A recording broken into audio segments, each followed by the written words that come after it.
الحمدللہ رب العالمین الصلاۃ والسلام علی سید الانبیاء والمرسلین وعلی آلہ النبی الکریم اما بعد فاعوذ باللہ من الشیطان الرجیم بسم اللہ الرحمن الرحیم خذ من اموالہم صدقہ تطہرہم وتزکیہم بہا صدق اللہ العظیم۔ میرے قابل قدر مہمانان کرام، خاص کر طویل سفر طے کر کے آئے ہوئے حضرات اور پردہ نشین ماں اور بہنوں اور اساتذہ کرام، السلام علیکم۔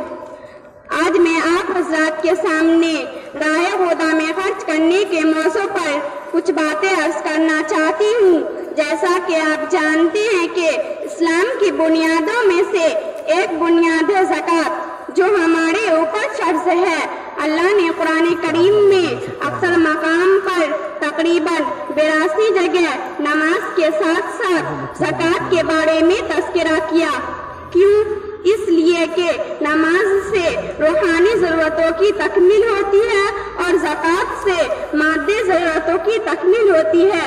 اسلام کی نشو نما کے لیے اور اسلام کی دعوت کو عام کرنے کے لیے ان دو چیزوں کا ہونا سخت ضروری ہے۔ اس لیے اللہ نے قرآن میں اپنے محبوب سے کہا، خذ من اموالہم صدقہ، کہ لوگوں کے مال و دولت میں سے صدقہ نکالیے، تطہرہم وتزکیہم بہا، تاکہ ان کا مال و دولت پاک ہو جائے اور ان کا میل کچیل نکل جائے اور ان کا تزکیہ ہو جائے اور ہر طرح کی بیماریوں اور پریشانیوں سے بچ جائے۔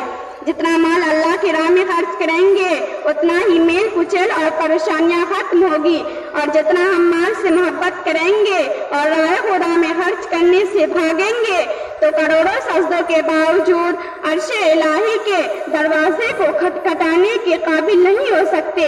علامہ اقبال نے کیا ہی خوب کہا ہے، جو می سر بسجدہ ہوا کبھی تو زمین سے آنے لگی صدا، تیرا دل تو ہے صنم آشنا تمہیں کیا ملے گا نماز میں۔ جب ہمارا دل دولت کا پجاری ہوگا، دولت کا بھوکا ہوگا، تو ہزاروں سجدوں کے باوجود قبولیت کا دروازہ نہیں کھلے گا۔ اللہ کے آگے سجدہ کرنے سے پہلے دل کو اللہ کا ساجد بنائیے، من کو اللہ کا ساجد بنائیے، نفس کو اللہ کا ساجد بنائیے۔ اس کے بعد ایک سجدہ کروڑوں سجدہ پر بھاری ہوگا۔ علامہ اقبال نے کہا ہے، یہ ایک سجدہ ہے جسے تو گرا سمجھتا ہے، ہزار سجدوں سے دیتا ہے آدمی کو نجات۔ ظاہر سی بات ہے کہ جب پانی کی نالی سے پانی